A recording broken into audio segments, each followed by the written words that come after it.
Dracula by Bram Stoker. Chapter 2. Jonathan Harker's Journal. Continued. 5th of May. I must have been asleep, for certainly if I had been fully awake, I must have noticed the approach to such a remarkable place. In the gloom, the countryside looked of considerable size, and as dark ways led from it under great round arches, it perhaps seemed bigger than it really is. I have not yet been able to see it by daylight. When the caleche stopped, the driver jumped down and held out his hand to assist me to alight. Again, I could not but notice his prodigious strength. His hand actually seemed like a steel vice that could have crushed mine if he had chosen. Then he took out my traps, and placed them on the ground beside me, as I stood close to a great door, old and studded with large iron nails, and set in a projecting doorway of massive stone. I could see, even in the dim light, that the stone was massively carved, but that the carving had been much worn by time and weather. As I stood, the driver jumped again into his seat and shook the reins. The horses started forward. The trap and all disappeared down one of the dark openings. I stood in silence where I was, for I did not know what to do. Of course, of bell or knocker there was no sign. Through these frowning walls and dark window openings, it was not likely that my voice could penetrate. The time I waited seemed endless, and I felt doubts and fears crowding upon me. What sort of place had I come to, and among what kind of people? What sort of grim adventure was it on which I had embarked? Was this a customary incident in the life of a solicitor's clerk sent out to explain the purchase of a London estate to a foreigner? Solicitor's clerk! Mina would not like that, solicitor. For just before leaving London I got word that my examination was successful, and I am now a full-blown solicitor. I began to rub my eyes and pinch myself to see if I were awake. It all seemed like a horrible nightmare to me, and I expected that I should suddenly awake, and find myself at home, with the dawn struggling in through the windows, as I had now and again felt in the morning after a day of overwork. But my flesh answered the pinching test, and my eyes were not to be deceived. I was indeed awake, and among the Carpathians. All I could do now was to be patient, and to wait the coming of the morning. Just as I had come to this conclusion, I heard a heavy step approaching behind the great door, and saw through the chinks the gleams of a coming light. Then there was the sound of rattling chains, and the clanking of massive bolts drawn back. A key was turned, with the loud grating noise of long disuse, and the great door swung back. Within stood a tall old man, clean-shaven save for a long white mustache, and clad in black from head to foot, without a single speck of color about him anywhere. He held in his hand an antique silver lamp, in which the flame burned without chimney or globe of any kind, throwing long quivering shadows as it flickered in the draught of the open door. The old man motioned me in with his right hand, with a courtly gesture, saying in excellent English, but with a strange intonation, "Welcome to my house. Enter freely of your own will." He made no motion of stepping to meet me, but stood like a statue, as though his gesture of welcome had fixed him into stone. The instant, however, that I had stepped over the threshold, he moved impulsively forward, and holding out his hand, grasped mine with a strength which made me wince, an effect which was not lessened by the fact that it seemed as cold as ice, more like the hand of a dead than a living man. Again he said, "Welcome to my house. Come freely, go safely, and I leave something of the happiness you bring." The strength of the handshake was so much akin to that which I had noticed in the driver, whose face I had not seen, that for a moment I doubted if it were not the same person to whom I was speaking, so to make sure, I said interrogatively, "Count Dracula?" He bowed in a courtly way as he replied, "I am Dracula, and I bid you welcome, Mr. Harker, to my home. Come in, the night air is chill, and you must need to eat and rest." As he was speaking, he put the lamp on a bracket on the wall, and stepping out, took my luggage. He had carried it in before I could forestall him. I protested, but he insisted. "Nay, sir, you are my guest. It is late, and my people are not available. Let me see to your comfort myself." He insisted on carrying my traps along the passage, and then up a great winding stair, and along another great passage, on whose stone floor our steps rang heavily. At the end of this he threw open a heavy door, and I rejoiced to see within a well-lit room in which a table was spread for supper, and on whose mighty hearth a great fire of logs flamed and flared. The Count halted, putting down my bags, closed the door, and crossing the room opened another door, which led to a small octagonal room, lit by a single lamp, and seemingly without window of any sort. Passing through this, he opened another door, and motioned me to enter. It was a welcome sight, for here was a great bedroom, well lighted and warmed with another log fire, which sent a hollow roar up the wide chimney. The Count himself left my luggage inside, and withdrew, saying before he closed the door, "You will need after your journey to refresh yourself by making your toilet. I trust you will find all you wish. When you are ready, come into the other room, where you will find your supper prepared." The light and warmth and the Count's courteous welcome seemed to have dissipated all my doubts and fears. Having then reached my normal state, I discovered that I was half famished with hunger, so making a hasty toilet, I went into the other room. I found supper already laid out. My host, who stood on one side of the great fireplace, leaning against the stonework, made a graceful wave of his hand to the table, and said, "I pray you, be seated and sup how you please. You will, I trust, excuse me that I do not join you. But I have dined already, and I do not sup. I must regret that an attack of gout, from which malady I am a constant sufferer, forbids absolutely any travelling on my part for some time to come. But I am happy to say I can send a sufficient substitute, one in whom I have every possible confidence. He is a young man, full of energy and talent in his own way, and of a very faithful disposition. He is discreet and silent, and has grown into manhood in my service. He shall be ready to attend on you when you will during his stay, and shall take your instructions in all matters." The Count himself came forward and took off the cover of a dish, and I fell to at once on an excellent roast chicken. This, with some cheese and a salad, and a bottle of old Tokay, of which I had 2 glasses, was my supper. During the time I was eating it, the Count asked the many questions as to my journey, and I told him by degrees all I had experienced. By this time I had finished my supper, and by my host's desire had drawn up a chair by the fire and began to smoke a cigar which he offered me, at the same time excusing himself that he did not smoke. I had now an opportunity of observing him, and found him of a very marked physiognomy. His face was a very strong, aquiline, with high bridge of the thin nose, and peculiarly arched nostrils, with lofty domed forehead, and hair growing scantily around the temples, but profusely elsewhere. His eyebrows were very massive, almost meeting over the nose, and with bushy hair that seemed to curl in its own profusion. The mouth, so far as I could see it under the heavy moustache, was fixed and rather cruel-looking, with peculiarly sharp white teeth.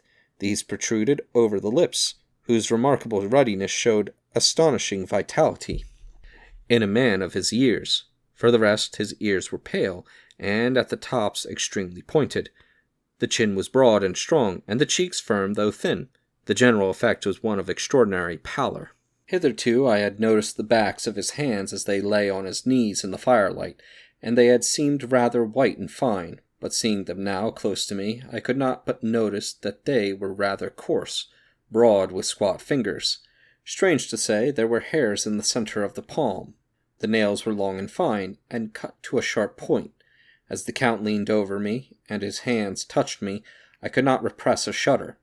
It may have been that his breath was rank, but a horrible feeling of nausea came over me, which, do what I would, I could not conceal. The Count, evidently noticing it, drew back, and with a grim sort of smile, which showed more than he had yet done his protuberant teeth, sat himself down again on his side of the fireplace. We were both silent for a while, and as I looked towards the window I saw the first dim streak of the coming dawn. There seemed a strange stillness over everything, but as I listened I heard, as if from down below in the valley, the howling of many wolves. The Count's eyes gleamed, and he said, "Listen to them, the children of the night. What music they make!" Seeing, I suppose, some expression in my face strange to him, he added, "Ah, sir, You dwellers in the city cannot enter into the feelings of the hunter." Then he rose and said, "But you must be tired.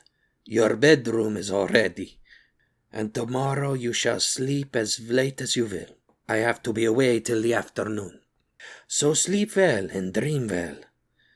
And with a courteous bow he opened for me himself the door to the octagonal room, and I entered my bedroom. I am in a sea of wonders. I doubt, I fear, I think strange things which I dare not confess to my own soul. God keep me, if only for the sake of those dear to me. 7th of May.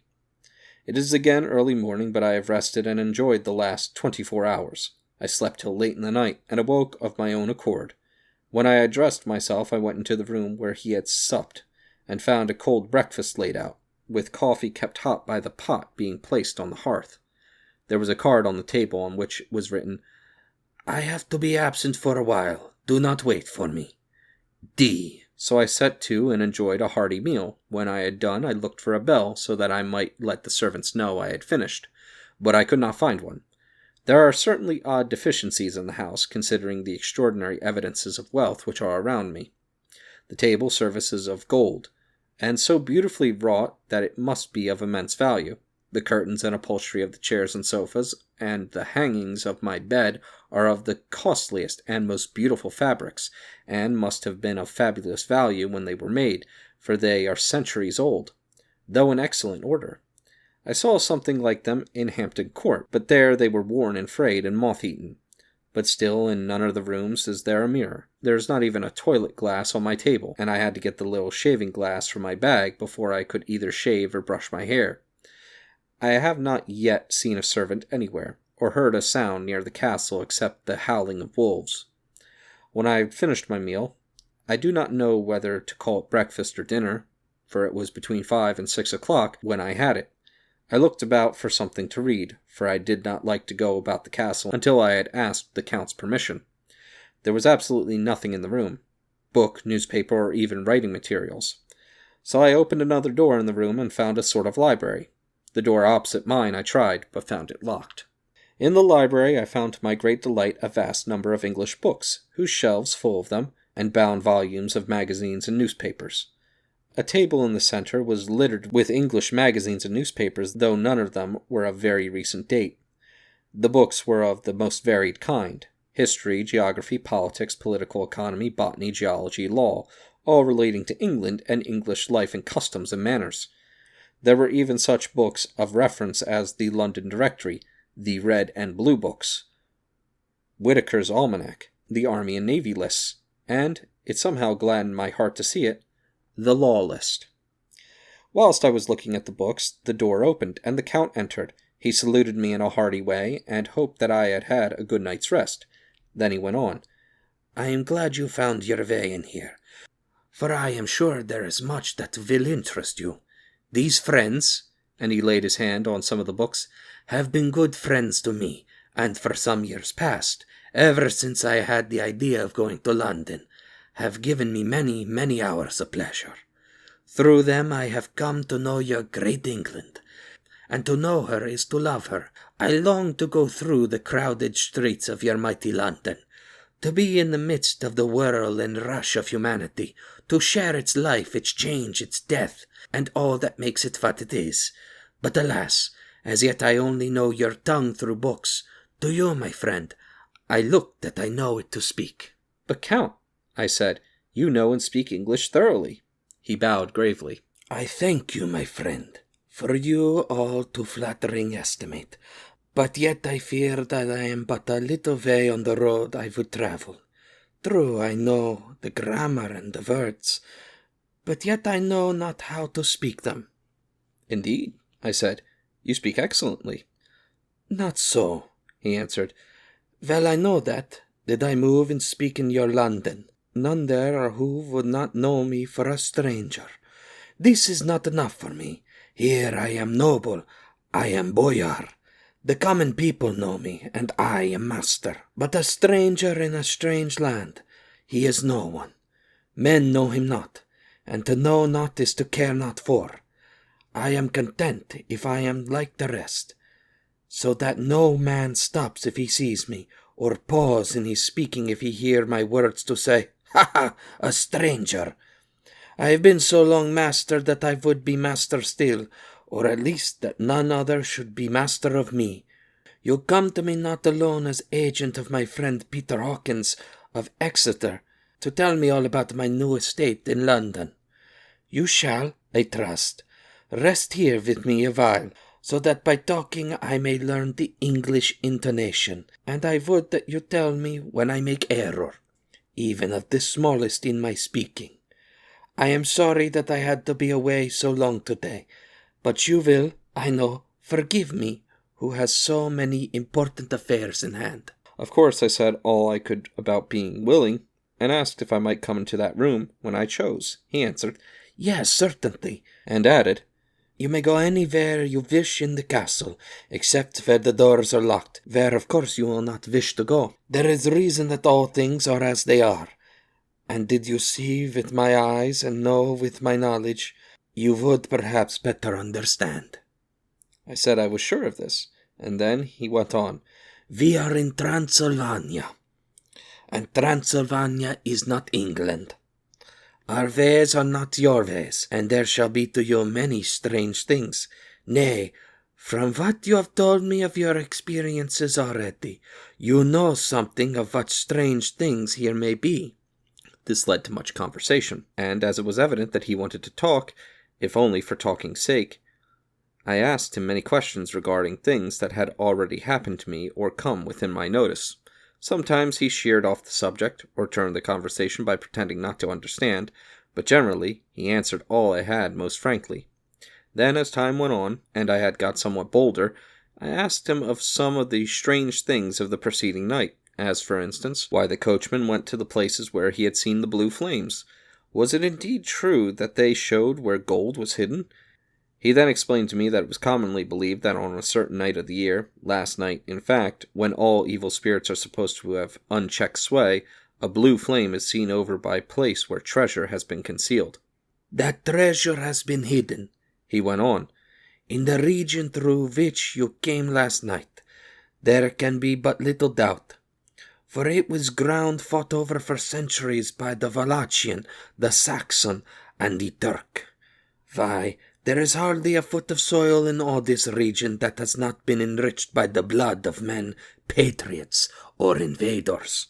In old days there were stirring times, when the Austrian and the Hungarian came up in hordes, and the patriots went out to meet them, men and women, the aged and the children too, and waited their coming on the rocks above the passes, that they might sweep destruction on them with their artificial avalanches. When the invader was triumphant, he found but little, for whatever there was had been sheltered in the friendly soil." "But how," said I, "can it have remained so long undiscovered, when there is sure index of it if men will but take the trouble to look?" The Count smiled, and as his lips ran back over his gums, the long, sharp canine teeth showed out strangely. He answered, "Because your peasant is at heart a coward and a fool. Those flames only appear on one night, and on that night no man of this land will, if he can help it, stir without his doors. And, dear sir, even if he did, he would not know what to do. Why, even the peasant that you tell me of who marked the place of the flame would not know where to look in daylight even for his own work. You would not, I dare to be sworn, be able to find these places again?" "There you are right," I said. "I know no more than the dead where even to look for them." Then we drifted into other matters. "Come," he said at last, "tell me of London and of the house which you have procured for me." With an apology for my remissness, I went into my own room to get the papers from my bag. Whilst I was placing them in order, I heard a rattling of china and silver in the next room, and as I passed through, noticed that the table had been cleared and the lamp lit, for it was by this time deep into the dark. The lamps were also lit in the study or library, and I found the Count lying on the sofa, reading, of all things in the world, an English Bradshaw's Guide. When I came in, he cleared the books and papers from the table, and with him I went into plans and deeds and figures of all sorts. He was interested in everything, and asked me a myriad questions about the place and its surroundings. He clearly had studied beforehand all he could get on the subject of the neighborhood, for he evidently, at the end, knew very much more than I did. When I remarked this, he answered, "Well, but, my friend, is it not needful that I should? When I go there, I shall be all alone, and my friend Harker Jonathan, nay, pardon me, I fall into my country's habit of putting my patronymic first. My friend Jonathan Harker will not be by my side to correct and aid me. He will be in Exeter, miles away, probably working at papers of the law with my other friend, Peter Hawkins. So," he went thoroughly into the business of the purchase of the estate at Purfleet, when I had told him the facts and got his signature to the necessary papers. He had written a letter with them ready to post to Mr. Hawkins. He began to ask me how I came across so suitable a place, which I had made at the time, and which I inscribe here, at Purfleet, on a by-road. I came across just such a place as seemed to be required, and where was displayed a dilapidated notice that the place was for sale. It is surrounded by a high wall of ancient structure, built of heavy stones, and has not been repaired for a large number of years. The closed gates were of heavy old oak and iron, all eaten with rust. The estate is called Carfax, no doubt a corruption of the old Quartier Face, as the house is four-sided, agreeing with the cardinal points of the compass, which it contains in all some 20 acres, quite surrounded by the solid stone wall above mentioned. There are many trees on it, which make it in places gloomy, and there is a deep, dark-looking pond or small lake, evidently fed by some springs, as the water is clear and flows away in a fair-sized stream. The house is very large, and of all periods back, I should say, to medieval times, for one part is of stone immensely thick, with only a few windows high up and heavily barred with iron. It looks like part of a keep, and is close to an old chapel or church. I could not enter it, as I had not the key of the door leading to it from the house, but I have taken with my Kodak views of it from various points. The house has been added to, but in a very straggling way, and I can only guess at the amount of ground it covers, which must be very great. There are but few houses close at hand, one being a very large house only recently added to and formed into a private lunatic asylum. It is not, however, visible from the grounds. When I had finished, he said, "I am glad that it is old and big. I myself am of an old family, and to live in a new house would kill me. A house cannot be made habitable in a day, and after all, how few days go to make up a century. I rejoice also that there is a chapel of old times.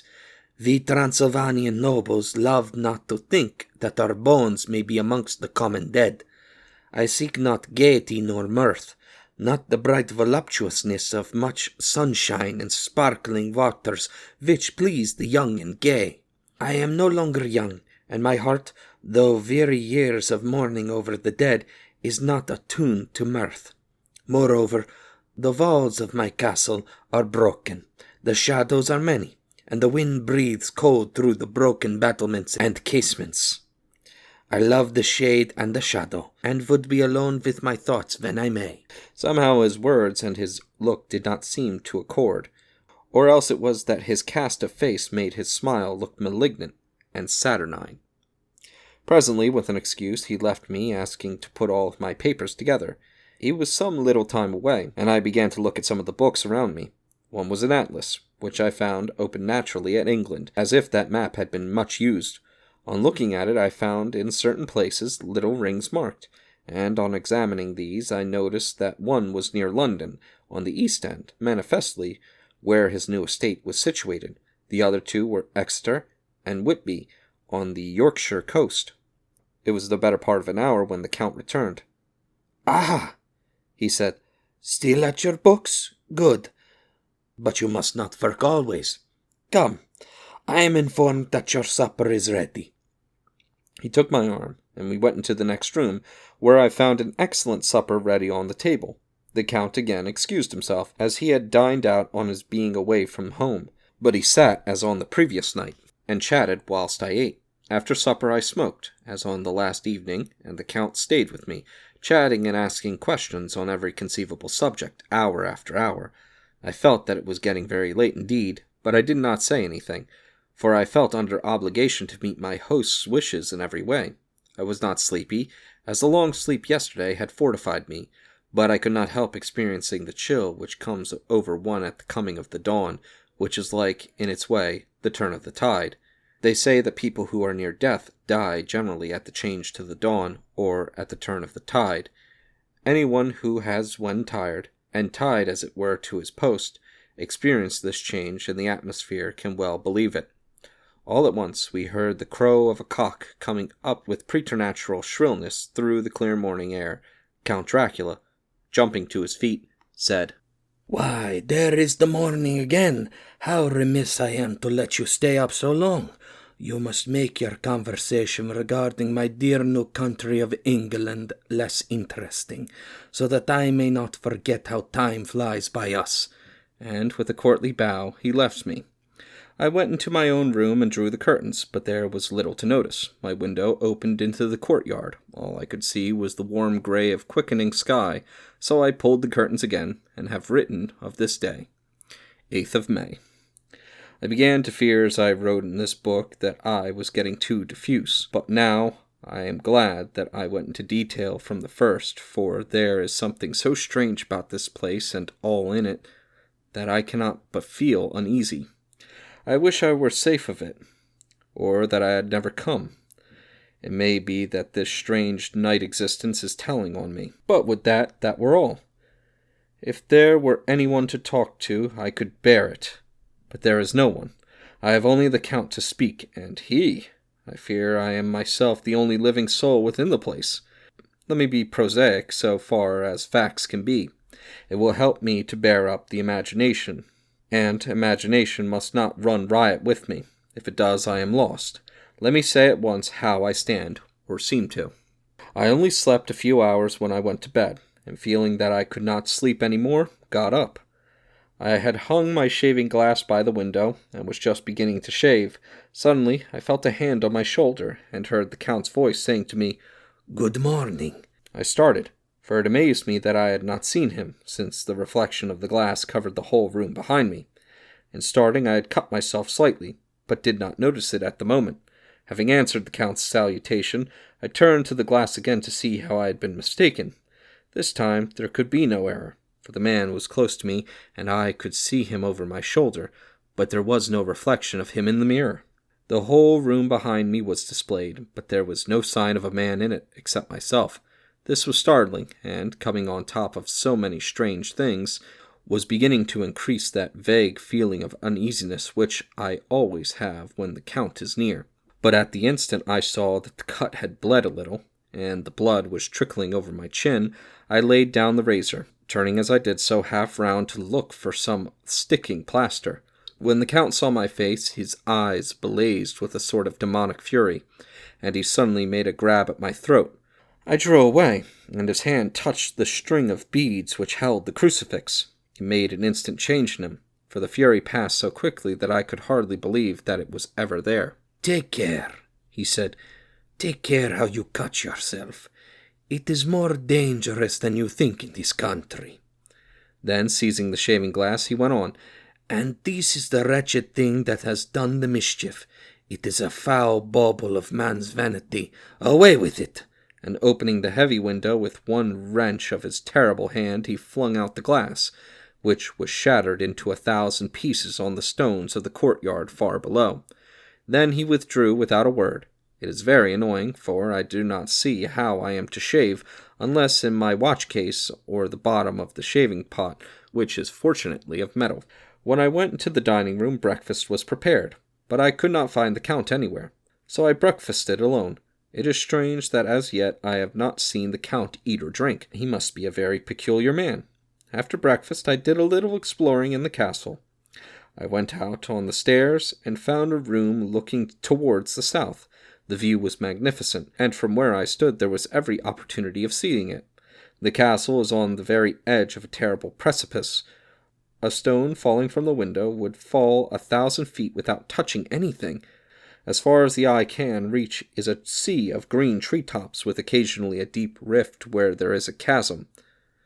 Here and there are silver threads where the rivers wind in deep gorges through the forests. But I am not in heart to describe beauty, for when I had seen the view I explored further. Doors, doors, doors everywhere, and all locked and bolted. In no place save from the windows in the castle walls is there an available exit. The castle is a veritable prison, and I am a prisoner.